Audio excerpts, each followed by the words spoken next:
Portsmouth is a coastal town known for its history. Portsmouth is home to many historic places and figures such as the Victory, Mary Rose and birthplace of Charles Dickens. In this documentary we are going to investigate a place that isn't well known but enriched with just as much history. Submarine service in its very nature is very secretive. The idea for a submarine museum in Gosport came in 1963 when a group of naval submariners started collecting documents. They dreamt of a place that would pay tribute to all the brave men who served in the Naval Submariner Division. However, it wasn't until 1982 when the museum came to life. There's two aims. One is to represent the submarine service and to preserve the equipment, the submarines that have been used over the years. The other is to act as a memorial to the submariners themselves. The basic principle of submarine is it's a very small craft and get into areas that large ships can't. Obviously it's unseen, which means that you can disperse a fleet with just one submarine. In the museum you can view 8 submarines, one of which of these is the Holland, which is the oldest naval submarine. The Royal Navy's first ever submarine, it's built in Barrow-in-Furness up in Cumbria. She sank in 1913 while being towed to the Breakers Yard and was found again 67 years later. With the help of the Royal Navy, the submarine was brought back to the surface and brought here to Gosport, where she's been undergoing renovation and restoration until now she's in a new building and being looked after by the museum. Another of the museum's attractions is the HMS Alliance. It is the biggest submarine that the museum have and has been present in the museum since 1982. It is currently in the process of being restored by the workers. HMS Alliance is the only example of a World War II submarine in the UK.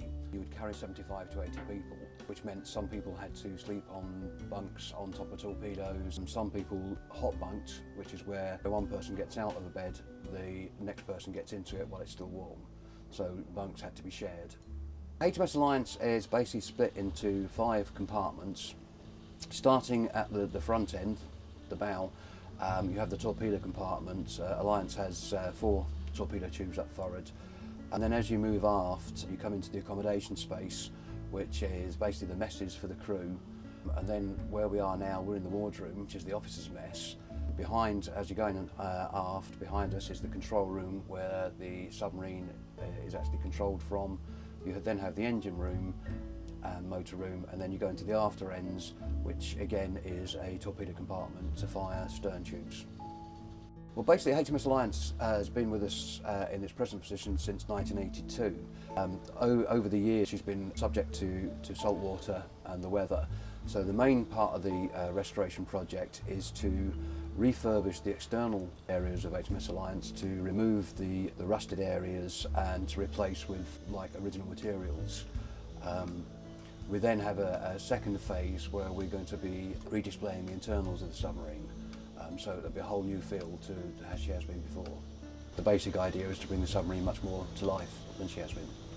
Since the days of the Holland, the manufacturing of submarines have changed. Instead of being welded together, the submarines are now structured through a process of riveting. The process gives the submarine a more secure pressure hold, allowing submarines to go much deeper than they ever would. There are a lot of plans underway. At the moment we're very much into preserving and restoring HMS Alliance. That's going to take us up to 2014. And of course we then go into the memorial period and the anniversary of the First World War. So there's lots of plans, lots of things going on over the next 4 or 5 years that the museum's going to be heavily involved in. As well as having a variety of submarines on display at the museum, there is also a memorial wall to commemorate all those who lost their lives serving their country.